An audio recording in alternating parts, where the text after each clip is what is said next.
All right, we're almost going to start.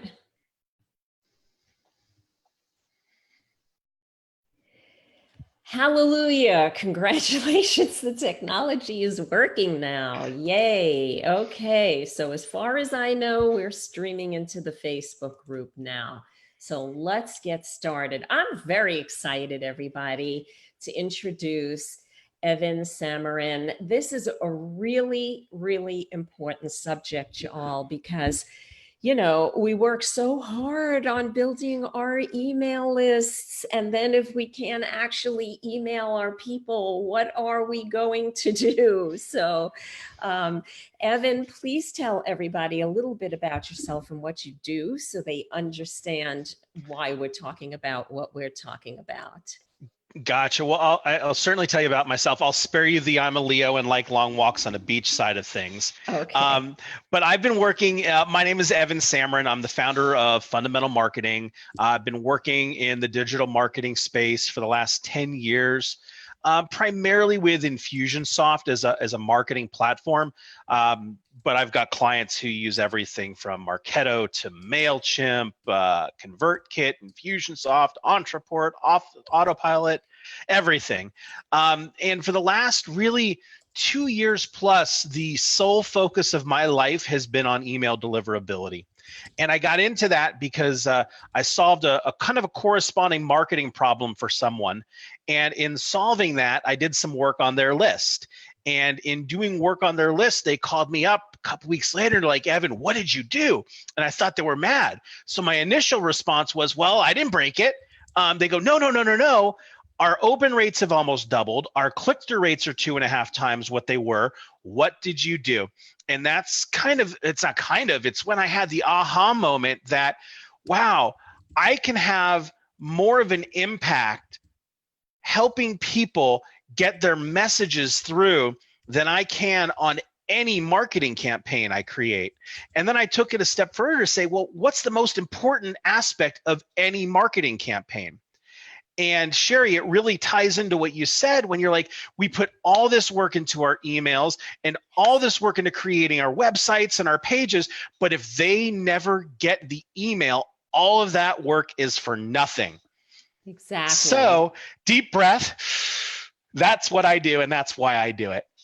Okay, so Evan, we need a little education for everybody as far as, first of all, maybe we should start with what the hell is going on? Why is this happening? Why all of a sudden are our emails? It used to be you sent an email, it got there.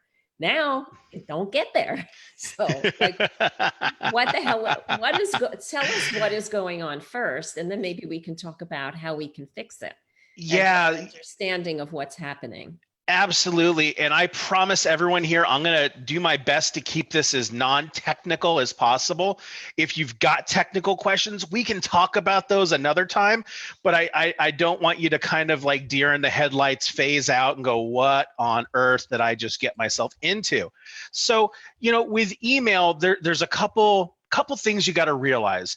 And one is hitting send on an email is there are no guarantees it will reach the recipient. And that's the first thing that you got to realize is email is not a guaranteed sending mechanism. And that doesn't just apply to using a third-party marketing system, but even hitting send out of your normal inbox. I have a client I just got done working with. Someone gave him my email and he emailed me, and thank goodness I know to look in my spam folder.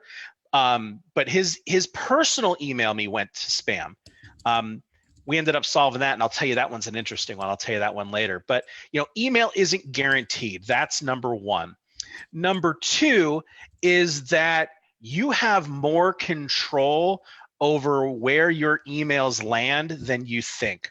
So there's this big myth that exists, and the myth really exists because of a lack of education. You don't know what you don't know until you know it. And the myth that exists is my email provider or providers 100% control deliverability. All I have to do is sign up, write my messaging, and hit send, and the rest is on them.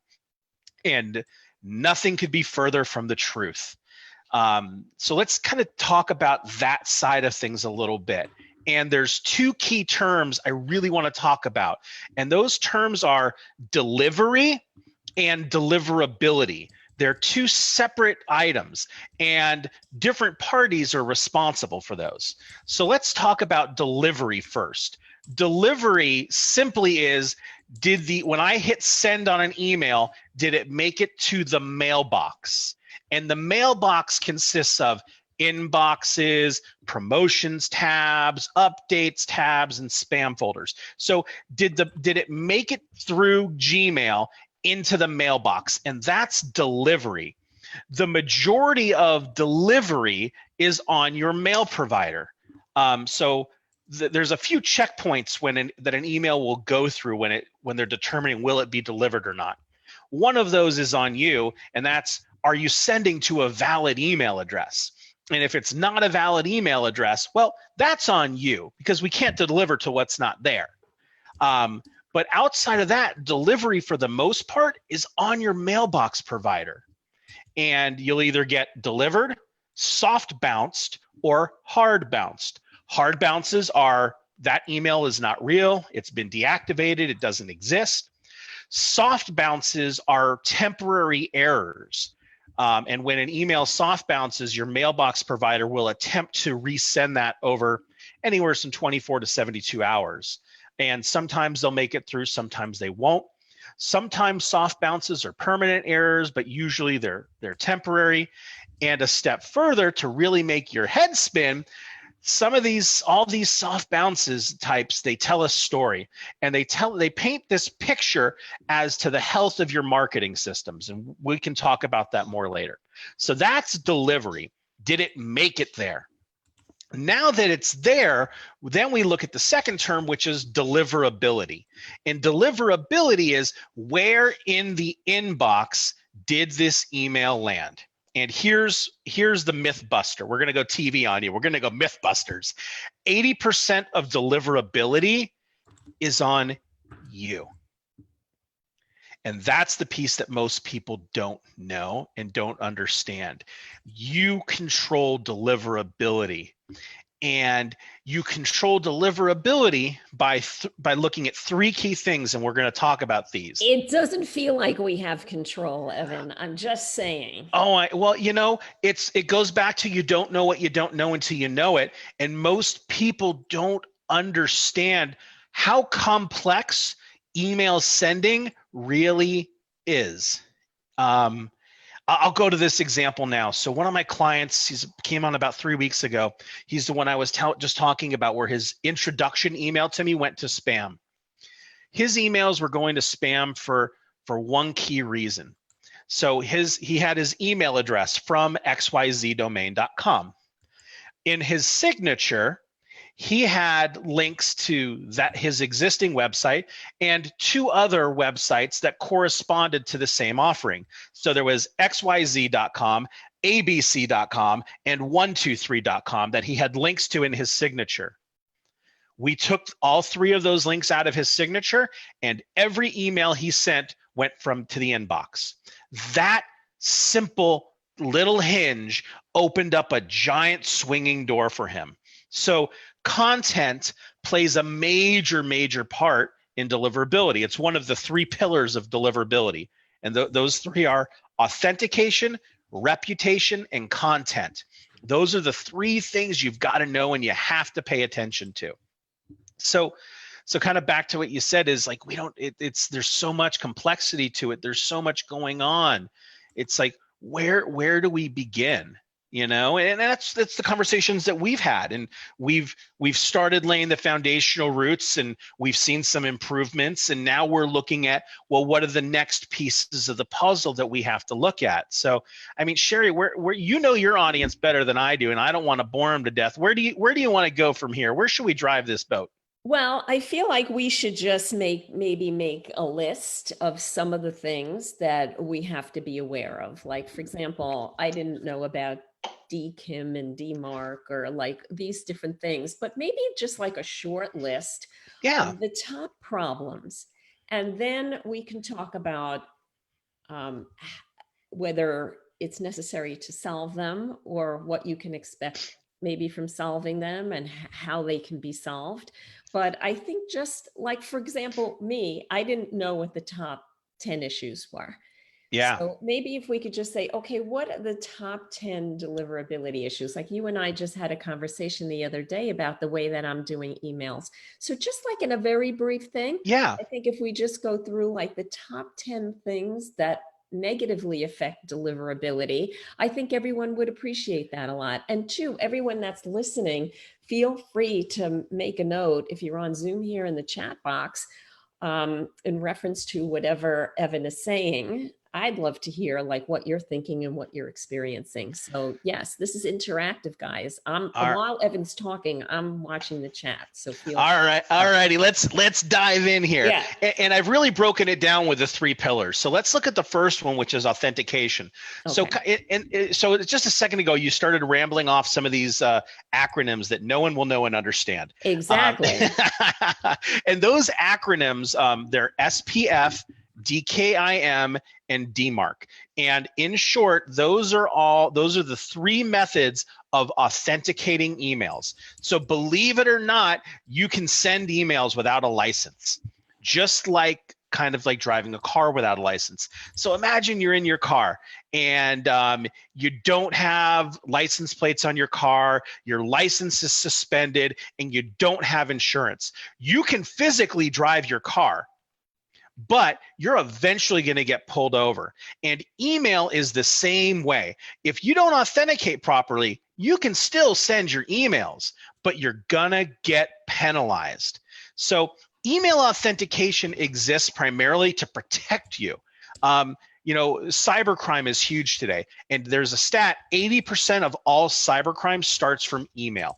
And it starts from people spoofing or faking emails from provider to provider.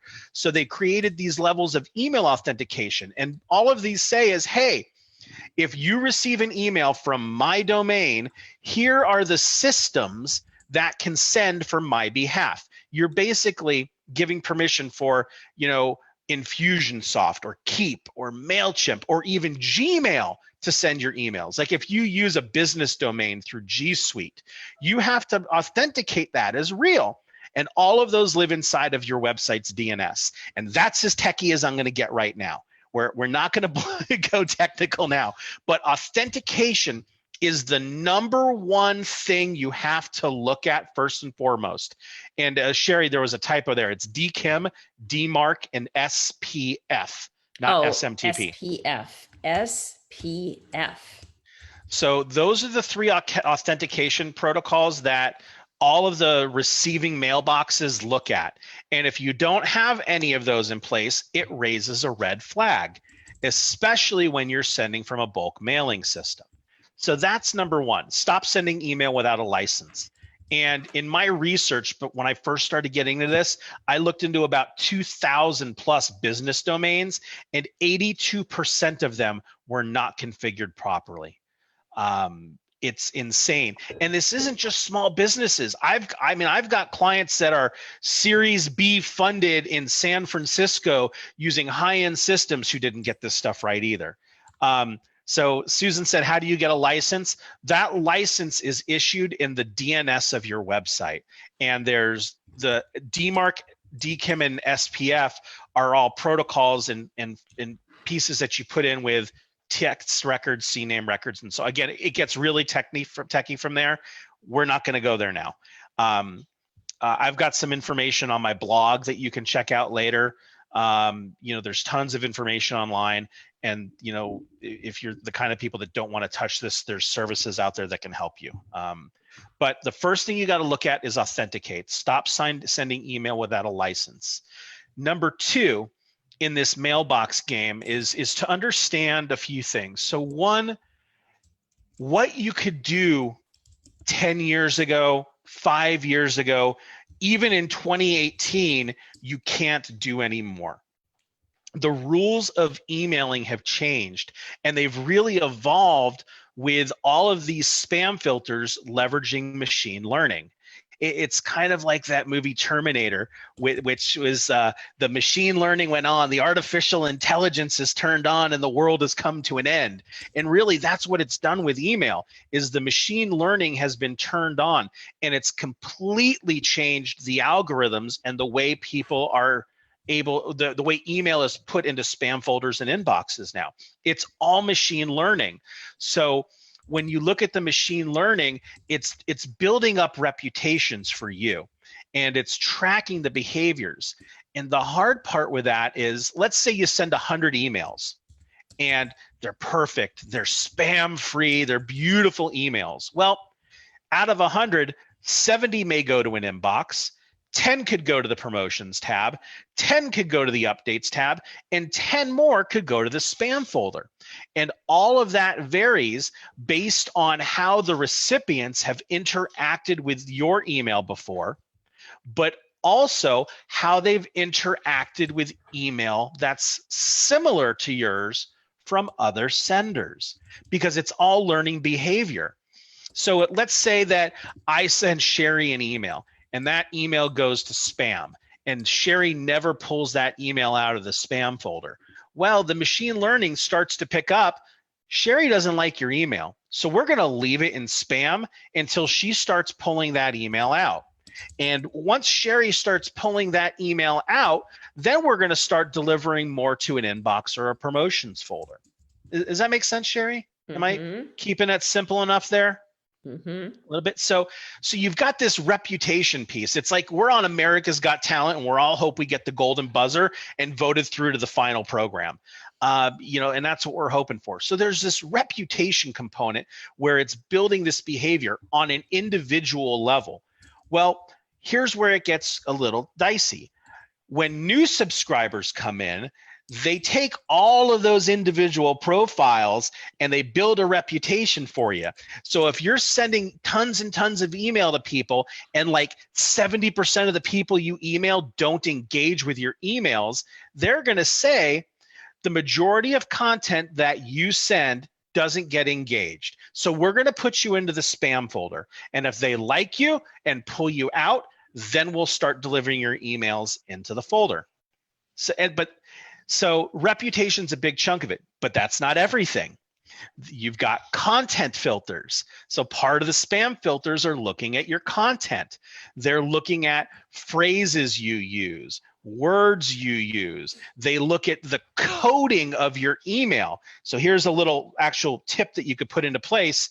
Let's say you've got a newsletter that you wrote for November, and you want to do a newsletter for December. Don't make a full copy that had all of the content from November, delete the content and build it for December, because there's too much coding left in the email. You don't want to do that. It remembers those footprints. And when the emails and the machine learning see those same coding footprints on email after email after email, bulk mail, spam folder, promotions tab, you go. Like, functional tip, don't copy and paste the same template every single time. It's bad. Another functional tip as you're looking at emails and content is links. So here's a few no-nos. Don't use link shorteners. Link shorteners are things like bit.ly, bit.ly. Link shorteners are a trip to the spam folder. We use those. Don't do it. You can't do it. So here's why. All right. So the mailbox. So when I say the word mailbox provider, that's Google, Yahoo, AOL, SBC Global, whoever. Their definition of a spammer is different than your definition of a spammer. So when we think of spammers, typically we're thinking of like the Nigerian prince who has $5 million to send us if we give them $1,000 and information on our banking accounts. It's the unsolicited solar ads, the Viagra or Cialis. It's all that junk mail that we get. And to bring it into perspective, 85% of all email sent globally every month is considered spam mail. So there's this massive amount of spam going on. And the mailbox provider's definition of a spammer is different than ours.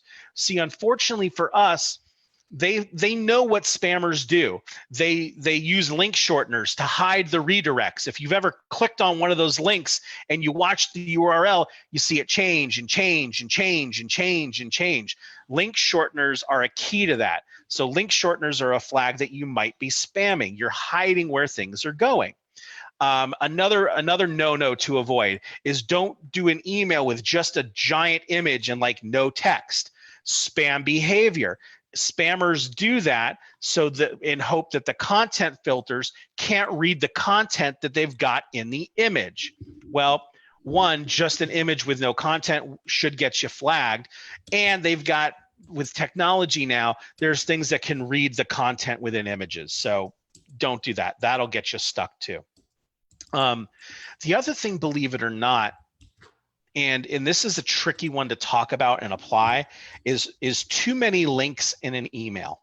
So, Susan said something earlier. Are you saying there should be no links in the email to the websites? No, that's not what I'm saying. But think of the purpose of an email. Okay, there's different types of emails that you send. There's transactional emails. Here's your receipt. Thank you for your purchase. There are sales emails where people are in more of a directed sales conversation. And then you've got kind of general marketing or newsletters. Now, I'm not a big fan of newsletters, and I'll talk about that in a second. But each of those is going to have different structures. Transactionals should have very few, if any, links. Marketing emails should have a single call to action. People are ADD. You can't send them all over the place. You can't give them multiple choices. They'll never do things. Plus, when you've got different links going on, it raises a flag. 2 to 3 links is what you want ideally in like a sales styled email where you're driving someone to a dedicated next step. Now, that doesn't mean you can have the same link 5 times through the email. No, 2 to 3 links is where you want to stick to. Now, with your newsletters, and Sherry, you've got the blog letter you send out. Sometimes with those, there are more links going in that. And that's just something that's going to happen, because if you're linking to different articles, just know that that's okay there. Don't change that necessarily. And we'll talk about that in a minute. But, be mindful of what's the purpose of this email. If it's a education, stay in touch email, you can get it, do a little more. But if it's sales focused, one thing. People have ADD. We have no time. They're not going to look at 4 different things. If you give them too many choices, they'll lose their mind. So minimize the amount of links that you're doing there. Content in terms of like spam phrases, it's still important, but it's not as big as it used to. But there are certain things that can get you in trouble still. Things like all capital letters in your subject lines can still raise some content filters. Using excessive punctuation, like exclamation, exclamation, exclamation, exclamation. That can actually trigger filters too. Using different types of punctuation in a subject line, like exclamation point, question mark, can do that, can trigger some things. So it's so weird with content. And now I'll throw the final, wrench in the wheel, is that every mailbox provider's spam filters look at different things. So what Google looks at is different than AOL. What AOL looks at is different than MSN. What MSN looks at is different than SBC Global. So what you have to learn is, what are the general rules and what are the major red flags, and how do I lower as many of those red flags as possible? Now, we're going to talk about content in a second, but things that build positive reputation, people opening your emails, people clicking on links, people replying to emails, forwarding emails. Believe it or not, people unsubscribing from your emails all build positive things. Negative reputations are, the worst is someone marking your email as spam. Nothing worse, that hurts you. I was just chatting with someone before our call, Sherry, who was complaining that the mail system they use is the worst ever and they can't get their emails through. Well, I went and did some research on him because I don't believe it. I've got clients that get great open rates. And I found his website and I found an opt in form and I opted into his website and his email went to my spam folder. And when I opened the email in my spam folder, it said, this email is in spam because messages from them have been marked as spam by many people. And I privately messaged him back. I didn't publicly shame him because you don't do that. But I messaged back. I'm like, dude, here's why. So reputation's big. So back to engagement. Marking as spam is negative reputation. And emails that continually land in spam and never come out of spam hurt your reputation. So you might. That's frustrating though, Evan, because, okay, so you get people signing up, it goes into spam, then they think you're shitty because they didn't get your email. So they think you're not a good company because, oh my God, I signed up for something, I never got it. It goes to spam. And unless they take the time to actually go to your website and send you an email and say, hey, I signed up for something and I didn't get it, then Or most people don't bother. Then it sits in there. yeah, And that's not my fault. yeah, well, and that's where we have to play the odds, and we have to realize that, hey, there's a chance that emails are going to land in spam folder, especially this time of year. Like, everyone on the call, get ready for a large number of your emails from a week ago until New Year's. You will have a decrease in your open rates, you'll have a decrease in your click-through rates, and you're going to have people going, where's my email? And that's because the spam filters right now are turned up to 11 because of all the Black Friday mailing that's going on. So how do you address this? You address this by realizing that email deliverability starts at the point of opt-in. It's the expectations you set on the form they fill out, and there's things that you can do. So on the thank you page, thank you pages are so important. When someone fills out one of your opt-in forms, on the thank you page, thank them for opting and say, hey, there's a chance my email can go to spam because of the filtering in place. If you don't see an email from me in the next few minutes, please check your spam folder, pull it out, and add me to your contact list. And that will help to get emails out moving forward. You've got to tell people what to do because most consumers don't understand email. They think that email is guaranteed delivery and they don't think it's there. They have to look anywhere else. They think if I request something, I'm going to get it. That's what they think. That's unfortunately not the case. So you've got to realize that and preemptively say, hey, before you go, wait, check your spam folder because there's a chance your filtering put me there. So that's a huge tactic that you can put on place is leverage your thank you pages. Make it big and make it bold. Some people get afraid of doing that because no, I need to sell on my thank you page. Guarantee if you look at your sales, very few sales will ever come from a thank you page off of initial opt-in. All of your sales come from follow-up on the long term. So you've got to take advantage of that time to get as many emails into an inbox as you can and get them to add you. So leverage your thank you pages. Big one. All right, so what else can hurt reputation? Lots of bounces, high bounce rates. So when you send an email, if you've got invalid emails that hard bounce and a lot of soft bounces, and you can see that in the reporting of your email tool, that's a red flag. Anything above 2% bounce rate at a provider means something's going on, and you got to look into it. Could be the mailbox, or it could be the mail system you're using's fault. Could be your fault. Got to find out and look at that. So again, positive things, opens, clicks, forwards, replies, moving out of the spam to an inbox, adding you to their contact list. Great positive reputation builders. Negative, spams, marking as spams, people receiving emails and never opening them. So you start to say to yourself, okay, God, now something else to watch now. What do I need to watch for? You've got to track engagement. And there comes times where you have to make assumptions. So one assumption to make is, let's say I have someone who subscribed to my email 60 days ago and they've never opened anything, they've never clicked on a link.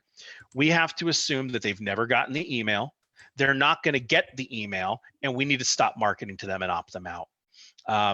There's some hard decisions you got to make with things, and luckily there's some guidance that we can give you there. But the key to delivering emails is sending emails to people who want to receive them, and you know who wants to and not doesn't want to by how they engage with you. If they're opening, clicking, replying, they want to receive your email. If someone's gone 12 months and hasn't opened a single email, what they're telling you is, I'm not interested anymore. Or they're not getting it. True. But either way, so here's the risk that comes with that. Let's say you've had someone that 12 months ago requested information from you. They didn't get anything. And all of a sudden, one day we magically appear in the inbox. They're going to look and go, who's that? I don't remember requesting that. Spam. So there's lots of risks. You know, the hard thing to come through is that just because they opted in and gave you permission to market to them doesn't mean they gave you permission to market to them forever. It's very subjective in their mind. And we have to understand kind of psychologically that let's assume that they are getting the email. And it doesn't always happen, but there's no way that not everyone is not getting your emails. You got to make an assumption after a certain amount of time, what you're talking to them about, they don't have interest in, and to let them go. And when you do that, what you see is addition by subtraction. So what every client that I've worked with, and Shelly, I see you shaking your head there, so thanks, I'm glad that made sense. But what happens is you send a lower volume of emails, but the net number of people engaging in them opens. So you're naturally going to see a percentage increase. If I'm sending 1,000 emails a day and 200 are opening, and you know, I start sending 700 emails a day and 200 people are opening, that's a percentage increase, but who cares? What I want is that 200 to go up. And that's what we see. Every client I work with, once they start sending more to the engaged and less to the unengaged, the number of engaged people opening up every email goes up. True to be. Now, that doesn't mean, oh, they haven't been 90 days without doing anything, let's get rid of them. We want to put strategies in place to identify a lack of engagement early, re-engage with them, and as they lose engagement with us, we kind of change the cadence in which we send to them. So if you're sending a daily email, if someone's gone 90 days without opening an email, stop sending them every day and mail them once a week. If someone goes 180 days without opening an email, stop emailing them once a week and mail them once a month. If someone goes 250 days without opening up an email, stop emailing them once a month and mail them once a quarter. And once they've gone a year without opening anything, opt them out and we sing Kumbaya. You know, and that's really the way you've got to look at it, because you don't want to just cut your nose off and say, oh, 90 days, you're done. Now, mind you, if you're constantly growing new leads and you're spending a lot of money on generating leads, that's the best practice. If they're not engaging, get them out, because mailing the unengaged hurts your ability to get emails to new people. But well, one thing you could do with those people is, like, if you clean your list regularly, Evan, you could take those people out. You can send Facebook ads to them for something new and see if they re-engage. oh yeah, upload them to Facebook, upload Yeah. them to Google. If you sell business to business, you can do the same thing on LinkedIn. Like, Yeah. there's so many ways to use the data. Just don't done with it. Don't give up. We're going to talk about kind of like, here's the like 3 or 4 things you have to do right at the end. And I know we don't have a massive amount of time right now, but there's one other piece I want to talk about. Okay, go ahead, Evan. So we've talked authentication, we talked reputation. Let's talk content real quick. I believe, and I've got data that backs it up, that a lot of us are using emails the wrong way. I love to use analogies with things.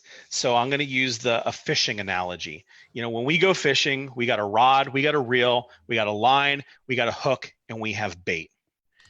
Email for a lot of people is being used as the rod, the reel, the line, the hook, and the bait. And that's the problem. When you're using your email to actually do the selling for you, you've got really, really long emails. You've got lots of very promotional phrases going on in your emails, and all of that promotional phrasing and sales talk and shiny, happy future we like to paint in our sales pictures gets you caught up in spam filters. Secondly, people don't have the time to read mile-long emails anymore. They don't. I mean, think of yourself in your mailbox. When you look at mail, do you have time to read an email that you've got to scroll 3 or 4 times to get through it? Probably not. You've got, I'm going to skim the paragraph, and if I like it, then I'll take an action. If not, too much time, I'm gone. Well, our customers are just like us. So you want to start looking at your email in the fishing reference as bait. I want this to be the bait for them to take the next step. So let's look at this. So a lot of people really like to use blogs, okay? And they'll write a blog article and they'll send that blog article out in an email. Well, a lot of times in those articles, there's links back to the blog, there's links to the website. Well, most people aren't reading those, and a lot of those blogs that get pushed into emails get relegated to the promotions folder and the spam folder. So rather than sending the whole blog in the email with a link to the blog, what you want to do is think of your email as like Cliff's Notes. We want to talk in the email about here's the 2 or 3 major points that you're going to learn about in the blog. And we want to entice people to do it. Just like the bait on the end of the hook entices a fish to bite, we want that email to really wow them and go, oh, that's cool. I want to learn more. And then they click. And now they're on your website. So that accomplishes a couple things. One, it shows engagement with the mailbox providers. People like this content. They're clicking on links. We're going to bump your reputation up. Secondly, it helps your open rates. You've got people there, but it's driving people now to your website, which is your goal. Because once they're on your website, guess what you can do? You can have pop-ups show up on that page, getting them to opt in. You can have a pop-up with a discount code for something cool. There's all these magical buttons on your website that they could push and find out more. Then if you're kind of more advanced and you've got Facebook pixels and Google retargeting, you're able to build custom audiences on people who viewed certain pages and stayed on certain pages for time. So think of the end goal. We want people to be engaging in your website, not in your email. We want people to engage in your email to take that next step. So whether that next step is read your blog or buy this product, which you don't sell in the email, you sell on the sales page, or maybe it's book a time to talk to me. Let your pages that drive those call to actions do the selling. Entice them with the emails to take that next step. And that's a big, huge thing that I'm seeing right now. With email, think of it as bait. Think of it as that tease to get someone to go to the next step. For me, it's the cologne I spray on when I'm going out, and it's the bait on the end of the hook. It's the sitting at the bar and showing a little knee, whatever the case may be. That's what you got to think of there. And when you start making those shifts, you start to see higher engagement with your email. You see more traction on your website. You see more people sharing. You see more people commenting, and it builds your reputation. So we have to know that the mailboxes and Google's, what they want to see is different than what you want to see, which is different when what your subscriber wants to see. So we got to find the way to appease all of them. And a lot of times that takes making some tweaks. So today, hopefully I talked about some of the stuff you need to lose. So what do we need to do right now to make sure we're in good health? Oh, I forgot one huge thing in reputation. So reputation, one of the worst things you can do also is hit bad email addresses. So good email addresses go bad. And this again is why you have to watch engagement. So 30% of emails every single year go bad. Fact. So think of it like, how does it go bad? Well, people change jobs. Anyone ever do this one? If you're on video, raise your hand if you've ever done this. Have you ever sat in front of your computer one day and said, "Oh my God, I'm getting way too many emails on this Yahoo address. I'm done with it. I'm creating a new one." Has anyone ever done that? I have multiple times. Probably once a year, I'll do that. When you abandon those email addresses, that you don't deactivate it, you don't turn it off, you just stop logging into that. Well, AOL and Yahoo and those guys monitor those. And after a given time, that account is considered dormant. And once it's dormant, they'll either deactivate it and it hard bounces, or they recycle it and convert it to a spam trap. And if you hit spam traps, it dings your reputation. So now let's talk about the 3 or 4 things that you really want to look at. Number 1, you've got to make sure your authentication is in place. That's the most important. That's one of the most important. SPF, DKIM, and DMARC.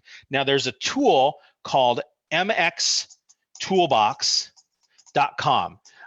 You can check and see SPF, DMARC, and you can't see DKIM there, but you can see some of that there. The problem is you might not know what you're looking for. So if you don't know what you're looking for, ping me, shoot me an email. I can take a quick peek and tell you if you got issues going on. But MX Toolbox is if you understand that stuff, that'll tell you what to do there. So that's number 1, is authenticate your emails. Number 2 is you need to clean your lists. Email lists goes bad, and there are tools out there that you can use to clean your list. I'm going to put a link to, is it okay if I put a link to a cleaning tool out there, Sherry? You're muted. I muted myself because I was typing. Yes, of course you can put it there. I just want to make sure I'm in there. I'll put it in the Facebook group too. Cool. So there's a company called Clean13. Their website, hygiene.clean13.com. This is a list hygiene tool. So this is something where you'd export your database out of your marketing tool, run it through Clean13, and they're going to give you a response back. And there's like 15 different response codes an email can come back as. Like 10 of them are bad, 4 of them are risky, and 1 of them's good. We don't have too much time to go over that now. Maybe we can do a follow-up if people really, really want this down the road, Sherry. But that'll let you know who's good, who's risky, who's bad, and you take the bad and you opt them out, and we can sing Kumbaya. Actually, that one we wouldn't sing Kumbaya because we just want to get rid of them. We just do the happy dance that they're gone. Exactly. So, number 2 is clean your list. Number 3rd thing you got to do is stop mailing everybody. Be targeted, segment your lists, and pay attention to engagement. When I worked at Infusionsoft, I started with them, almost 10 years ago now. These gray hairs weren't there back then. But they had this message, the right message to the right person at the right time. And I think a lot of people have lost that. When we do marketing, it's like, oh, I'm going to send out something. I'm just going to send it to everybody. Well, more likely than not, you've got segments in your customer base who like certain things. So segment your messaging. The more relevant you are to your audience or to the segment of audience, the more engagement you're going to have with your emails. And to kind of take that another step, don't make all of your emails selling. That's one thing Sherry does a really good job of, is Sherry puts off so much valuable content to help her subscribers and to really have a positive impact, to educate, to bring value. It's not just transactional. Don't make sure all of your emails aren't transactional. Build a relationship with your subscribers. Bring value to subscribers. If not, just open up an e-commerce store and sell t-shirts. That way you can have everything is transactional. Here's 20% off today, 15% off, buy one, get one free. I just see so many people that market today where everything's a promotion. Everything's a buy from me, buy from me, buy from me. Stop making it about you and start making it about your customer. One of my sales mentors told me when I was younger, make a friend, you make a sale. And that is so true today in the digital realm. We'll go psychological and kind of sentimental right now. Like, digital society has created this massive detachment amongst people, and communication has really dropped in a lot of ways, and people forgot how to make that friend and to do those things. And I think today people are really, really craving that. And for what I'm seeing, the more you can build that relationship with your customers and your prospects, the better you're going to do when selling to them and serving them. So, just make sure your email isn't 100% self-serving. Be altruistic in what you do. Provide value. So, So I want to say a couple of things before you move on there, if it's okay, Evan. absolutely, this is your time, so No, please. I just want to share a couple of things with people. So I want to explain why, too, I asked Evan to do this. We have a big list. Our list is over 75,000 people to my coaching business that does the business coaching and retreat education. I actually have a list of over 100,000 people if I look at everyone together. And I found it very, very, very depressing that I was sending out emails and they weren't getting where they were supposed to be going. And I still have more work to do. At full disclosure, I had hired actually Evan to help me with some of the first steps in cleaning up my list so that my deliverability would be higher, because I feel like it makes me want to cry. I work so hard to grow my list and connect to people out there. It means a lot to me to be able to touch so many people. And then I work so hard at that. And then my emails and everything ends up in the spam folder. So it was really very heartbreaking for me, actually. And it was like, out of desperation, I started posting in different groups that I belong to for business. And I was introduced to Evan, and really just from, we haven't put everything he's talked into place yet, but I did put some of it. And just from the first part of what we put into place, it made about a 5% difference in the open rate. And that, when you're talking about a list of 75,000 people, 5% is a lot of people. And so, that's, I feel, is really, really important. And it was really nice that Evan gave like such a great overview of everything today. And like he said, there's tools you certainly could use yourself to do this. In my business, I really didn't have time. So I had to make a decision whether I wanted to actually hire someone to help me versus mess around with it myself. You can certainly, like, none of this is the rocket science to the point where you can't do it yourself. It's just a matter of figuring it all Yeah. out. And Do you want to figure it out, and do you you have want the to time to figure it figure out. it out? Yeah. Exactly. And I say that, I think I said it to you on our call too. There's nothing that I'm doing that you can't learn yourself Right. if Right. you've got the time and know where to look. And that's where you just balance. It's the one thing I've learned in business is know my lane. That was one of the biggest lessons I learned when I started my agency. It's because I did consulting services and campaign structure build out and deliverability and LinkedIn. I was doing all these cool things, and I started to turn into like a doer of all and master of none.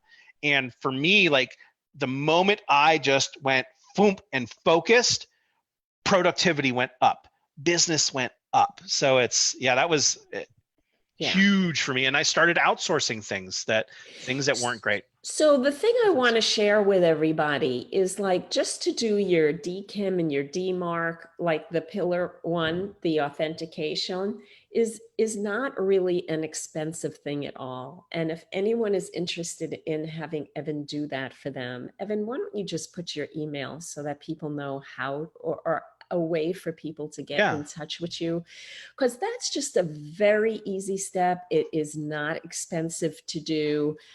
He's got like different plans and stuff, but really, just if you do that alone, it will be a help in your deliverability. And then once you get that in place, if you feel like moving to higher tiers, like right now, so I really want to work on pillar number 3, which is about content. We put so many links in our emails, and our emails are long. You guys know, you get them. So, I mean, I guess we're going to really have to work on that. And we put a lot of fancy schmancy stuff in our email, and that makes it look promotional. I mean, not to our people, they like a pretty email, but the thing is that the email people Yeah. like the AOLs and the Gmail then know it's a promotional email. So I think I am going to have to detach from my love of doing very, very pretty email. So it's those kinds of things. And I always recommend, when you're attacking something like this, that you take things in steps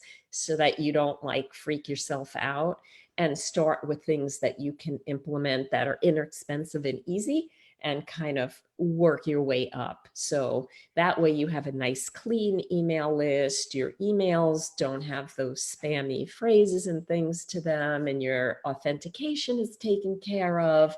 And I just highly recommend to do, whatever you can do in the basics, and that start there and then work your way up. It's not like you have to do everything in the world, but a lot of what Yeah. Evan mentioned today are things that you can easily do and that are very inexpensive to do.